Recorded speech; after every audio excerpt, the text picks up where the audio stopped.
ಎಲ್ಲರಿಗೂ ಅಚ್ಚುಮೆಚ್ಚಾಗಿರುವಂಥ ಐಸ್ ಕ್ರೀಮಿನ ಇತಿಹಾಸವನ್ನು ಸುಮಾರು 2000 ವರ್ಷಗಳಿಂದ ಗುರುತಿಸ್ತಾರೆ. ಕ್ರಿಸ್ತಶಕೆ 62ರಲ್ಲಿ ರೋಮನ್ ದೊರೆ ನೀರೋ ಅಂತ ಇದ್ದ. ಅವನೇನು ಮಾಡ್ತಿದ್ದ, ಹಿಮ ಪರ್ವತಗಳಿಗೆ ತನ್ನ ದಾಸರನ್ನು ಕಳಿಸಿ, ಶಿಷ್ಯರಿದ್ರಲ್ಲ ಕೆಲಸ ಮಾಡೋರು, ಗುಲಾಮರು, ಅದನ್ನೆಲ್ಲ ಕಳಿಸಿ ಅಲ್ಲಿಂದ ಹಿಮ ತರಿಸ್ತಿದ್ದಂತೆ, ಮಂಜುಗಡ್ಡೆ ತರಿಸ್ತಿದ್ದಂತೆ. ಅವುಗಳಿಗೆ ಹಣ್ಣಿನ ರಸ, ಜೇನುತುಪ್ಪ ಮತ್ತು ಸ್ವಲ್ಪ ವೈನ್ ಸೇರಿಸಿ ಆಸ್ವಾದನೆ ಮಾಡ್ತಿದ್ದ. ನಂತರ 13ನೇ ಶತಮಾನದಲ್ಲಿದ್ದಂಥ ಇಟಲಿ ವ್ಯಾಪಾರಿ ಹಾಗೂ ಪ್ರವಾಸಿ, ತಾವೆಲ್ಲ ಹೆಸರು ಕೇಳಿದ್ದೀರಿ, ಮಾರ್ಕೊ ಪೋಲೋ ಅಂತ. ಅವನು ಚೀನಾ ಮತ್ತು ಪರ್ಷಿಯಾ ದೇಶಗಳಿಂದ ಸುವಾಸನೆ ಇರುವಂಥ ಮಂಜುಗಡ್ಡೆಗಳನ್ನು ತನ್ನ ಜೊತೆ ತಗೊಂಡು ಹೋಗ್ತಿದ್ದ.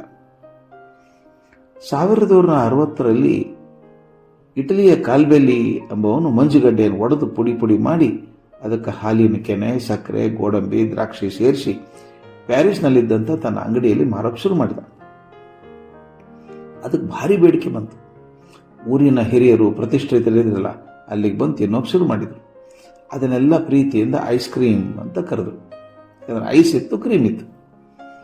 1812ರೊಳಗೆ ಸಾಲಿ ಶ್ಯಾಡ್ ಅನ್ನೋನು ಅಮೆರಿಕೆಯ ಡೆಲಾವರ್ ಅನ್ನೋ ಪ್ರದೇಶದಲ್ಲಿ ಐಸ್ ಕ್ರೀಮ್ ಮಾರೋದಕ್ಕೆ ಶುರು ಮಾಡಿದ. ಅದನ್ನು ಅವನು ಚೆನ್ನಾಗಿ ಅಲಂಕಾರ ಮಾಡಿ ಗಿರಾಕಿಗಳ ಅಪೇಕ್ಷೆಯಂತೆ ಬೇರೆ ಬೇರೆ ಪದಾರ್ಥಗಳನ್ನ ಬೆರೆಸಿ ಕೊಡೋಕೆ ಶುರು ಮಾಡಿದ.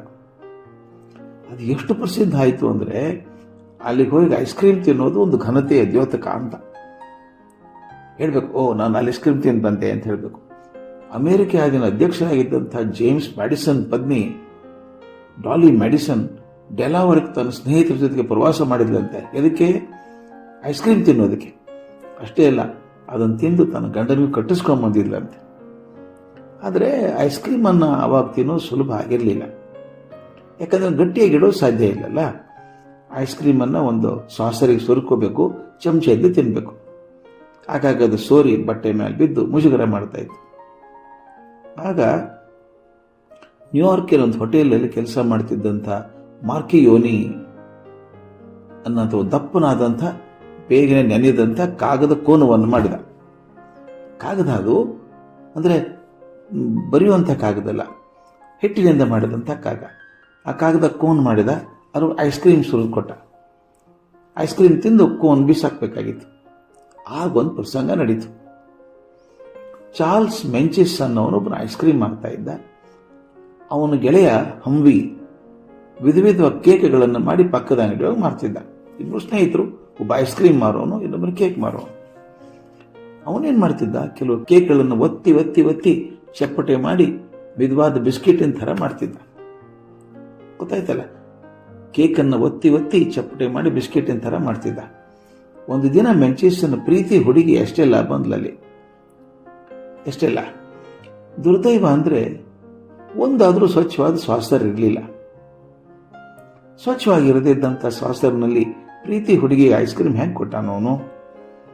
ಇವನ್ ಕಷ್ಟವನ್ನು ನೋಡಿದ ಹಂವಿ ಪಕ್ಕದಲ್ಲಿ ಇದ್ನಲ್ಲ ಕೇಕ್ ಮಾಡೋನು, ತಕ್ಷಣ ಏನು ಮಾಡಿದ ಗೊತ್ತಾ? ಆ ಬಿಸ್ಕಿಟ್ ಅಂತದಿತ್ತಲ್ಲ, ಕೇಕ್ ಒತ್ತಿ ಒತ್ತಿ ಬಿಸ್ಕಿಟ್ ಹಂಗೆ ಮಾಡಿದ್ನಲ್ಲ, ಅದನ್ನೇ ಕೋನಾಕೃತಿ ಮಾಡಿದ. ತಗೊಳ್ಳೋ ಇದ್ರಲ್ಲಿ ಹಾಕ್ಕೊಡು ಅಂದ.